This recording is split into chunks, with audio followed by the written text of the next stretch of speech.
यहोवा के लिए कोई काम कठिन है? जब हम बाइबल को पढ़ते हैं उत्पत्ति 18 अध्याय उसकी 14 आयत में लिखा है, क्या यहोवा के लिए कोई काम कठिन है? नियत समय में अर्थात बसंत ऋतु में मैं तेरे पास से आऊंगा और सारा के पुत्र उत्पन्न होगा। मेरे प्रिय बाइबल बताती है कि सारा बूढ़ी हो चुकी थी और उसका मासिक धर्म बंद हो चुका था।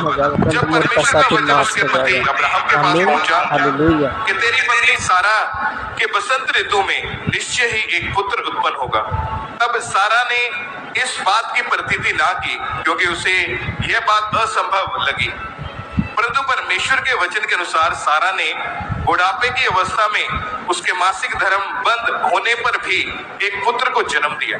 इसलिए यदि आज आपको परमेश्वर का वचन सुनकर यह लगता है कि मेरी जिंदगी में घटी है, कठिनाई है, श्राप है जो बहुत वर्षों से है और उसका खत्म होना असंभव है, तो परमेश्वर आपसे भी वही कह रहा है जो सारा से कहा था कि तू क्यों यकीन नहीं करती है? तुझे क्यों लगता है कि मैं तेरे लिए काम नहीं कर सकता? क्या यहोवा के लिए कोई काम कठिन है? मेरे प्रियो, परमेश्वर के लिए कुछ भी असंभव नहीं है। जो मनुष्य के लिए असंभव है वो परमेश्वर के लिए संभव है। यदि परमेश्वर दाऊद के द्वारा गोलियत को हरा सकता है तो परमेश्वर आपके द्वारा भी आपके जीवन के गोलियत को हरा देगा, क्योंकि जो मनुष्य से नहीं हो सकता है वो परमेश्वर से हो सकता है।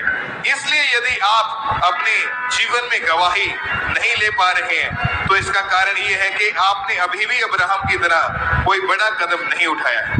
इसलिए मेरे प्रियो, अब आप यह याद रखें कि जब आप अपनी समस्याओं में, चुनौतियों में या कठिनाइयों में परमेश्वर को पुकारेंगे, उसके पीछे हो लेंगे और उसके लिखे हुए वचनों पर विश्वास करेंगे कि परमेश्वर ने जो वचन में कहा वो मेरे जीवन में पूरा होगा, तो परमेश्वर आपसे कहता है कि जैसा तेरा विश्वास जा तेरे लिए वैसा हो चुका है। सब कहें आमीन। आमीन।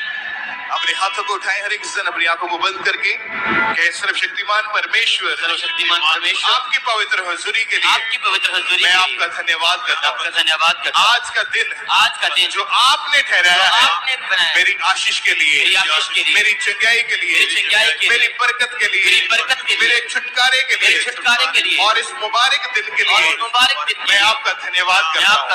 आज बड़ी मीटिंग है, तो बड़े मिरेकल मेरी जिंदगी के अंदर होंगे। मैं और मेरा घराना सेम वापस नहीं जाएंगे। यीशु मसीह के जीवित नाम में मांगते हैं। आमीन। आमीन। आमीन।